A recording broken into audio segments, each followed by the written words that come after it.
ನೀವಿನ್ನು ನಮ್ಮ ಚಾನಲನ್ನು ಸಬ್ಸ್ಕ್ರೈಬ್ ಮಾಡಿಲ್ಲ ಅಂದರೆ ಈ ಕೂಡಲೇ ಸಬ್ಸ್ಕ್ರೈಬ್ ಮಾಡಿ ಹಾಗೂ ಪಕ್ಕದಲ್ಲಿ ಕಾಣೋ ಬೆಲ್ ಐಕನ್ ಅನ್ನು ಕ್ಲಿಕ್ ಮಾಡಿ ನಮ್ಮ ಹೊಸ ಹೊಸ ವಿಡಿಯೋಗಳ ಅಪ್ಡೇಟನ್ನು ಪಡೆಯಿರಿ.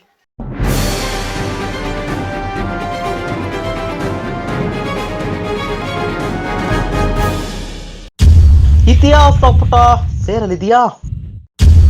ನಮ್ಮ ಮಕ್ಕಳಿಗೆ ಕತೆ ಹೇಳಬೇಕಾಗುತ್ತಾ? ಬಾತಿಕೆರೆ ಯಾಕೆ ನಿರ್ಲಕ್ಷ್ಯ?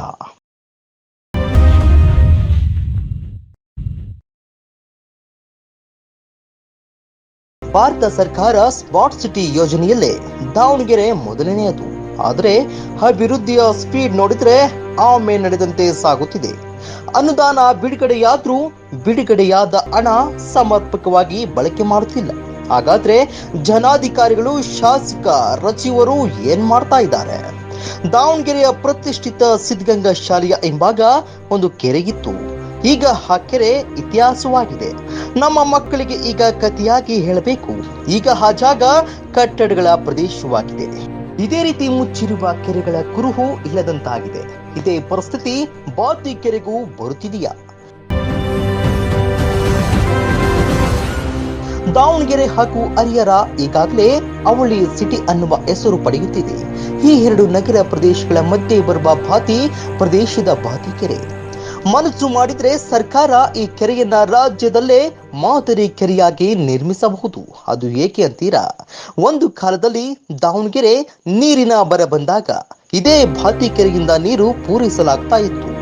ಈ ಕೆರೆ ನಗರ ಜೀವನಕ್ಕೆ ಜೀವನಾಧಾರ ಆಗುವುದರಲ್ಲಿ ಸಂದೇಹವೇ ಇಲ್ಲ.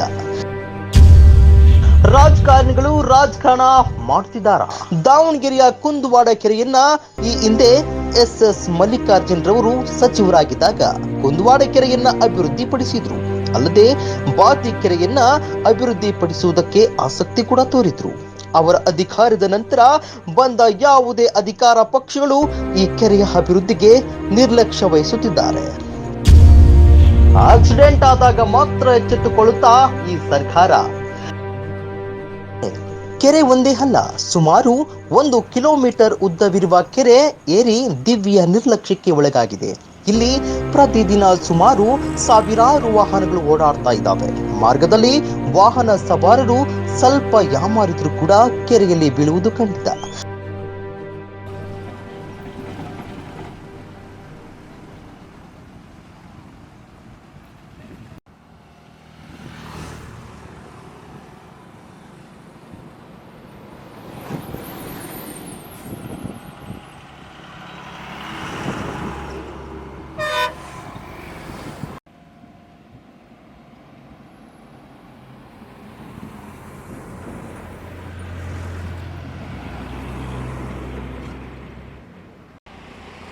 ದಾವಣಗೆರೆ ಜಿಲ್ಲೆಯ ಇತಿಹಾಸದಲ್ಲಿ ಅತ್ಯಂತ ಪುರಾತನವಾದ ಕೆರೆ ಬಾತಿಕೆರೆ. ದಾವಣಗೆರೆ ಜಿಲ್ಲೆ ಸುತ್ತಮುತ್ತಲಿರ್ತಕ್ಕಂಥ ಎಲ್ಲ ಪ್ರತಿಯೊಬ್ಬ ನಾಗರಿಕರಿಗೂ ಗೊತ್ತಿರ್ತಕ್ಕಂಥ ವಿಷಯ. ಈ ಕೆರೆ ನಮ್ಮ ರಾಜಕಾರಣಿಗಳು ಮನಸ್ಸು ಮಾಡಿದರೆ ಇದನ್ನು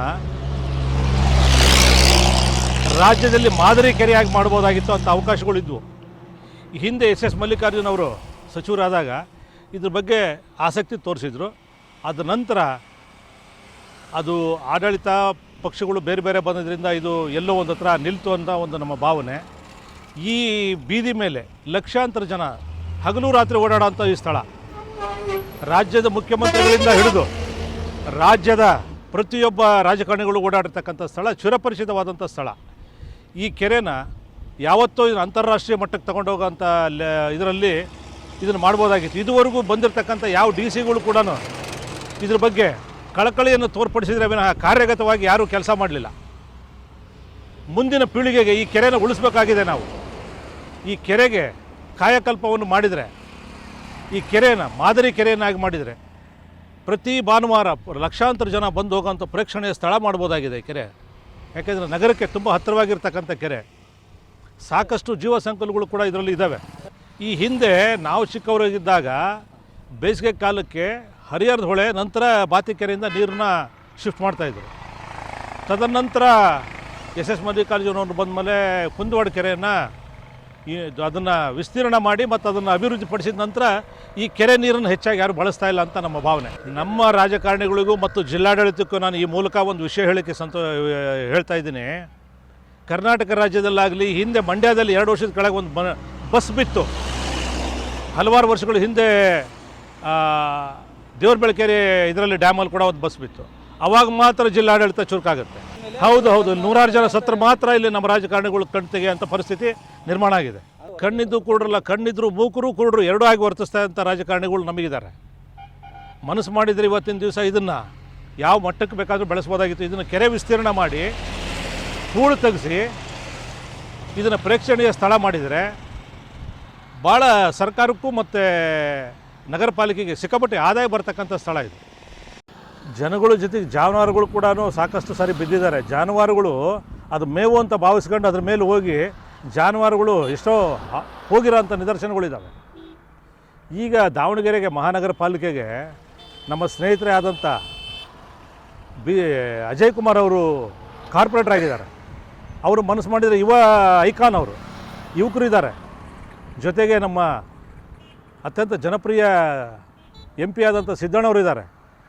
ಆಮೇಲೆ ನಮ್ಮ ಇವರು ನಮ್ಮ ರವೀಂದ್ರನಾಥ್ ಸಾಹೇಬರು ಇದ್ದಾರೆ. ಅವರೆಲ್ಲ ಒಂದು ತೀರ್ಮಾನ ತಗೊಂಡು ಮನಸ್ಸು ಮಾಡಿದರೆ ಇದೇನು ದೊಡ್ಡ ವಿಷಯ ಅಲ್ಲ ಅಂತ ನಮ್ಮ ಭಾವನೆ. ಜಾನುವಾರುಗಳಿಗೂ ಜನಗಳಿಗೂ ಮತ್ತು ಮುಂದೆ ಬರ್ತಕ್ಕಂಥ ಪೀಳಿಗೆಗೆ ಭಾಳ ಉಪಯುಕ್ತವಾದಂಥ ಕೆಲಸ ಇದು. ಇದ್ರ ಮೂಲಕ ನಾನು ಹೇಳೋದಕ್ಕೆ ಇಷ್ಟಪಡ್ತೀನಿ ಸಿದ್ದಣ್ಣನವರಿಗೆ ಮತ್ತು ಜಿಲ್ಲಾಡಳಿತಕ್ಕೆ. ನಮ್ಮ ಈಗ ಬಂದಿರತಕ್ಕಂಥ DC ಅತ್ಯುತ್ತಮವಾದ DC ಅವರು ಬೀಳಿಗೆ ಸಾಹೇಬರು ನಿಜವಾಗ್ಲೂ ಒಬ್ಬ DC ಅನಿಸೋದಿಲ್ಲ, ಒಬ್ಬ ಸಮಾಜ ಸೇವಕ ಅಂತ ಕಾಣಿಸ್ತಾರೆ ನಮ್ಮ ಕಣ್ಣಿಗೆ. ಮಹಾಂತೇಶ್ ಬೀಳಿಗೆ ಅವರ ಕೆಲವು ಜೀವನದಲ್ಲಿ ಆಗಿರ್ತಕ್ಕಂಥ ಘಟನೆಗಳು ಹಲವಾರು ಕಡೆ ಹಂಚಿಕೊಂಡಿದ್ದಾರೆ. ಅದನ್ನು ನೋಡ್ತಾ ಇದ್ದರೆ ಅವರು ಜನಪರ ಕಾಳಜಿ ಬಹಳಷ್ಟು ಇರ್ತಕ್ಕಂಥ DC ಅವರು ಕ್ರಮ ಕೈಗೊಳ್ತಾರೆ ಅನ್ನೋ ಆಸೆ ನಮಗಿದೆ. ಜೊತೆಗೆ ಈಗ ಬಂದಿರತಕ್ಕಂಥ ಏನು ನಮ್ಮ ನವ ಯುವಕರು ಅಜಯ್ ಕುಮಾರ್ ಅವರು ಮನಸ್ಸು ಮಾಡಿ ಇದೊಂದು ಕೆಲಸನ ಅವ್ರ ಅವಧಿಯೊಳಗೆ ಮಾಡಿಸ್ಕೊಟ್ರೆ ಮುಂದೆ ಬರೋ ಪೀಳಿಗೆ ಅವ್ರನ್ನ ಸ್ಮರಣೆ ಮಾಡುತ್ತೆ ಮತ್ತು ನಿರಂತರವಾಗಿರ್ತಕ್ಕಂಥ ಒಂದು ಕೆಲಸ ಇದು. ಈ ಮೂಲಕ ಹೇಳೋದಕ್ಕೆ ಇಷ್ಟಪಡ್ತೀನಿ. ಇಲ್ಲಿ ಸುಭದ್ರತೆಯನ್ನ ನೀಡುವ ತಡೆಗೋಡೆ ಇಲ್ಲ. ಈಗಿರುವ ಕಲ್ಲುಗಳು ಎಷ್ಟರ ಮಟ್ಟಿಗೆ ವಾಹನಗಳನ್ನ ತಡೆಯಬಹುದು ನೀವೇ ನೋಡಿ.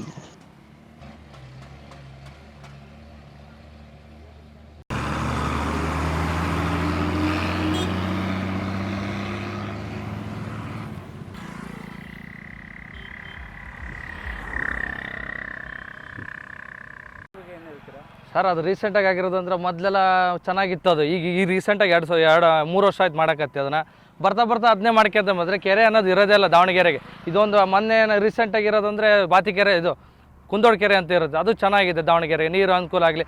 ಇದರಿಂದ ನೀರು ಅನುಕೂಲ ಆದರೆ ದಾವಣಗೆರೆ ಸಮಸ್ಯೆ ಅಂತ ಬರೋಲ್ಲ. ನೀರಿಂದ ಆದರೆ ಆಗಲಿ ಏನಾರಾಗಲಿ ಚೆನ್ನಾಗಿರುತ್ತಲ್ಲ. ಈಗ ಬೇರೆ ಸ್ಮಾರ್ಟ್ ಸಿಟಿ ಅಂತ ಬರುತ್ತೆ. ಇದರಿಂದ ಸ್ವಲ್ಪ ತೊಗೊಂಡ್ರೆ ಅಂದರೆ ನೀರು ತೊಗೊಂಡ್ರೆ ಅಂದರೆ ಕುಡಿಯೋಕ್ಕೆ ಜನಗಳಿಗೆ ದಾವಣಗೆರೆಗೆ ಆಗಲಿ ಚೆನ್ನಾಗಿರುತ್ತೆ. ಈಗ ನೋಡಿ ಅದು ರೀಸೆಂಟಾಗಿ ಅದು ಮಾಡಿರೋದು ಇದನ್ನು ರೋಡು ಅದು ಬರ್ತಾ ಮತ್ತೆ ಮುಂದೆ ವಿಸ್ತರಣೆ ಮಾಡ್ಕೊಂಬಂತೆ ದಾವಣಗೆರೆ ಕೆರೆನೇ ಇರಲ್ಲ ಹಂಗೆ ಆಗ್ಬಿಡುತ್ತೆ. ಒಂದು ನಿಮಿಷ ನಮ್ಮ ಪೀಳಿಗೆಗೆ ಅದು ಕೆರೆನೇ ಅನ್ನೋದು ಇರೋದಿಲ್ಲ. ಇಲ್ಲೇ ನೋಡ್ರಿ, ಇಲ್ಲಿ ವೆಹಿಕಲ್ಗಳೆಲ್ಲ ಓಡಾಡ್ತವೆ. ಯಾವನಾದ್ರು ಸ್ಪೀಡಾಗಿ ಬಂದೆ ಅಂದರೆ ಆ ಡಿವೈಡ್ ಹೊಡ್ಕೊಂಡು ಹೋಗಿ ಬೀಳುತ್ತೆ. ಆಮೇಲೆ ಒಂದೊಂದ್ಸಲಿ ಡಿವೈಡ್ಗಳೆಲ್ಲ ಕೆತ್ತು ಈ ರೀಸೆಂಟಾಗಿ ಮಾಡಿರೋದು ಇವೆಲ್ಲ. ಈಗ ಏನಾಗಿದೆ 3-4 ವರ್ಷದಿಂದ ಇವೆಲ್ಲ ರೋಡ್ಗಳೆಲ್ಲ ಇದ್ದಿದ್ದಿಲ್ಲ. ಈಗೀಗ ಯಾವನೊಬ್ಬನು ಬಿದ್ದಾದ್ಮೇಲೆ ನಮ್ಮ ದಾವಣಗೆರೆ ಜನಕ್ಕೆ ಬುದ್ಧಿ ಬರೋದು. ಅಲ್ಲಿ ತನಕ ಯಾವನೂ ಬರೋದಿಲ್ಲ. ಇಲ್ಲೇನು ಪರಿಸ್ಥಿತಿ ಅಂದರೆ ಅಲ್ಲಿದ್ದ ಒಬ್ಬನು ಬರ್ತಾನೆ, ಇಲ್ಲಿದ್ದ ಒಬ್ಬನು ಬರ್ತದಾನೆ. ಏನಾರು ಮಾಡಕ್ಕೆ ಹೋದ್ರೆ ಬಾದಿಕೆರೆ ಬೀಳ್ತಾರೆ. ಇಲ್ಲೇನಾಗತ್ತೆ, ಅಧಿಕಾರಿಗಳು ಎಲ್ಲರೂ ಶಾಮೀಲಾಗಿದ್ದಾನಂತ ಒಂದು ಬೊಮ್ಮನೆ ನಮ್ಮ ಮೇಲೆ ಬರುತ್ತೆ. ಅವರು ಯಾರು ಸರಿ ಇಲ್ಲಿ ಯಾರದಂತ ಒಂದು ಗೊತ್ತಾಗಲ್ಲ. ಒಂದು ಹೇಳೋದಂದರೆ ಬಾತಿಕೆರೆ ಅಭಿವೃದ್ಧಿ ಆಗಬೇಕು, ನಮ್ಮ ಕಳೆ ಅಂತ ಒಂದು ವಿನಂತಿ ಅಷ್ಟೇ ನಿಮಗೆ. ಜಿಲ್ಲಾಡಳಿತ ಕೋರೋದಂದರೆ ಇದೊಂದೇ ನಾವು ಕೇಳೋದು. ಇಲ್ಲಿ ಕೆರೆಗಳು ನೋಡ್ರಿ, ಈಗ ಮತ್ತೆ ನೋಡು ಒಂದು ಸಿಂಗಲ್ ರೋಡ್ ಮಾಡಕತ್ತಾರೆ. ಈಗ ಡಬಲ್ ರೋಡ್ ಬರ್ತಾ ಇದೆ. ಯಾಕೆಂದರೆ ಇವ್ರು ಹೆಂಗೆ ಗೊತ್ತಾ, ಯಾರೋ ಒಬ್ರು ಬಿದ್ದಾದ ಮೇಲೆ ಜನಗಳು ಆಡಳಿತ ಬರೋದಿಲ್ಲ. ಈಗ ರೀಸೆಂಟಾಗಿ ನಮ್ಮ ಅಜಯ್ ಕುಮಾರ್ ಸರ್ ಬರ್ತಿದ್ದಾರೆ ಕಾರ್ಪೊರೇಟರ್ ಆಗಿ ದಾವಣಗೆರೆಯಿಂದ. ಅವರು ಅವ್ರ ಕಳೆ ವಿನಂತಿ ಏನಪ್ಪ ಅಂದರೆ ಬಾತಿಕೆರೆಯನ್ನು ಸ್ವಲ್ಪ ಅಭಿವೃದ್ಧಿ ಮಾಡಿದೆ ಅಂದರೆ ಹೆಂಗೆ ಈಗ ಕುಂದೋಡ್ ಕೆರೆ ಅಭಿವೃದ್ಧಿ ಮಾಡಿದ್ದಾರೆ, ಇದನ್ನು ಸ್ವಲ್ಪ ಅಭಿವೃದ್ಧಿ ಮಾಡಿದೆ ಅಂದರೆ ಎಲ್ಲ ಕಡೆಯೂ ಚೆನ್ನಾಗುತ್ತಲ್ಲ, ಕುಡಿಯೋ ನೀರಿಗಾರಾಗಲಿ ಏನಾರಾಗಲಿ ಅಂತೇಳಿ ನಮ್ಮ ಕಣಕಳೆ ವಿನಂತಿ ಅಷ್ಟೇ, ಇನ್ನೇನಿಲ್ಲ. ಭಾರಿ ಗಾತ್ರದ ವಾಹನಗಳು, ಇಂತಹ ವಾಹನಗಳಿಗೆ ಈಗಿರುವ ತಡೆಗೋಡೆ ಸೂಕ್ತವೇ? ಅತ್ಯಾಧುನಿಕ ರೀತಿಯಲ್ಲಿ ತಡೆಗೋಡೆಯನ್ನ ನಿರ್ಮಿಸಬೇಕಾಗಿದೆ. ಈಗಿರುವ ಕಲ್ಲುಗಳು ಸಹ ಸರಿಯಾಗಿಲ್ಲ. ಕೆಲವೊಂದು ಕಲ್ಲುಗಳು ಉರುಳಿವೆ. ಕೆರೆ ಏರಿ ಹಾಗೂ ಕೆರೆಯ ಬಗ್ಗೆ ಪರಿಸರ ಪ್ರೇಮಿಗಳು ಎಷ್ಟೋ ಪ್ರತಿಭಟನೆಗಳು ಅಲ್ಲದೆ ಜಿಲ್ಲಾಧಿಕಾರಿಗಳಿಗೆ ಮನವಿ ಪತ್ರ ಸಲ್ಲಿಸಿದರೂ ಕೂಡ ಯಾವುದೇ ಪ್ರಯೋಜನವಾಗ್ತಾ ಇಲ್ಲ. ಅಧಿಕಾರಿಗಳು ಕುರುಡರಂತೆ ವರ್ತಿಸುತ್ತಿರುವುದೇಕೆ? ಇಲ್ಲಿ ಎಲ್ಲರೂ ನಮ್ಮವರೇ, ಅಧಿಕಾರಿಗಳು, ಜನನಾಯಕರು, ರಾಜಕಾರಣಿಗಳು ಎಲ್ಲರೂ ನಮ್ಮವರೇ, ಎಲ್ಲರೂ ಪ್ರಜಾಸೇವಕರೇ. ಆದ್ರೆ ನಮ್ಮ ದಾವಣಗೆರೆಯ ಕೆರೆಯನ್ನ ಅಭಿವೃದ್ಧಿ ಪಡಿಸಬೇಕು ಅಂತ ಎಲ್ಲರೂ ಕೂಡ ಹೇಳ್ತಾ ಇದ್ದಾರೆ. ಆದ್ರೆ ಕೆರೆಯ ಅಭಿವೃದ್ಧಿ ಮಾತ್ರ ಮಾಡ್ತಾ ಇಲ್ಲ. ಈ ಕೆರೆಯ ಹೇರಿ ಮೇಲೆ ಪ್ರತಿದಿನ ಅಧಿಕಾರಿಗಳು ಓಡಾಡ್ತಾರೆ. ಎಸಿಯಿಂದ ಡಿಸಿ ವರೆಗೂ, ಅಷ್ಟೇ ಅಲ್ಲ ಡಿಸಿಯಿಂದ ಸಿಎಂ ವರೆಗೂ ಇದೇ ಬಾತಿ ಕೆರೆ ಏರಿ ಮೇಲೆ ಓಡಾಡಿದ್ದಾರೆ. ಇಂತಹ ಕೆರೆ ದಾವಣಗೆರೆ ಹರಿಹರ ಮುಖ್ಯ ರಸ್ತೆಯಲ್ಲಿ ಇದ್ರೂ ಜಾಣ ಕುರುಡರಂತೆ ಬರ್ತಾ ಇದ್ದಾರೆ. ತುಂಗಣ್ಣರ ಕಣ್ಣು ಬಿದ್ದಿದೇನಾ? ವೀಕ್ಷಕರೇ, ನೀವು ನೋಡ್ತಾ ಇದ್ದೀರಲ್ಲ, ಈ ದೃಶ್ಯ ಯಾವುದೇ ಪಾರ್ಕ್ ಅಲ್ಲಿ ಬೆಳೆದ ಗಿಡಗಳಲ್ಲ. ಕೆಲ ವರ್ಷಗಳಿಂದ ಈ ಗಿಡಗಳ ಜಾಲ ಕೆರೆಯನ್ನ ದಿನದಿಂದ ದಿನಕ್ಕೆ ಬೆಳೆಯುತ್ತಾ ವಿಸ್ತರಣೆಯನ್ನ ಸಂಪೂರ್ಣವಾಗಿ ಕೆರೆಯನ್ನ ಆವರಿಸಿಕೊಳ್ಳುತ್ತಿದೆ.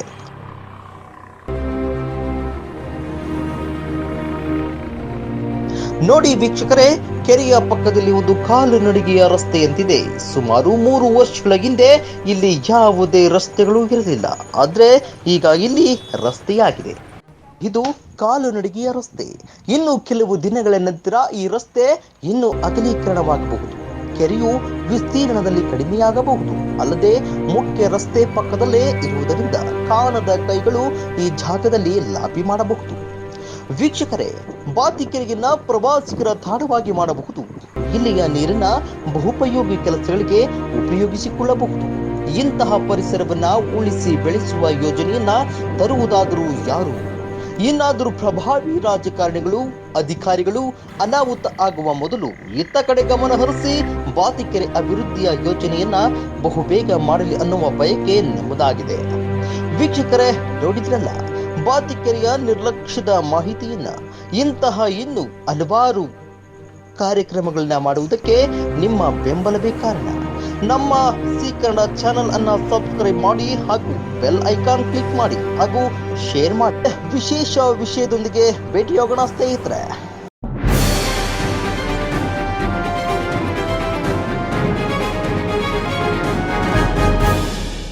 ನೀವಿನ್ನು ನಮ್ಮ ಚಾನಲನ್ನು ಸಬ್ಸ್ಕ್ರೈಬ್ ಮಾಡಿಲ್ಲ ಅಂದರೆ ಈ ಕೂಡಲೇ ಸಬ್ಸ್ಕ್ರೈಬ್ ಮಾಡಿ ಹಾಗೂ ಪಕ್ಕದಲ್ಲಿ ಕಾಣೋ ಬೆಲ್ ಐಕನನ್ನು ಕ್ಲಿಕ್ ಮಾಡಿ ನಮ್ಮ ಹೊಸ ವಿಡಿಯೋಗಳ ಅಪ್ಡೇಟನ್ನು ಪಡೆಯಿರಿ.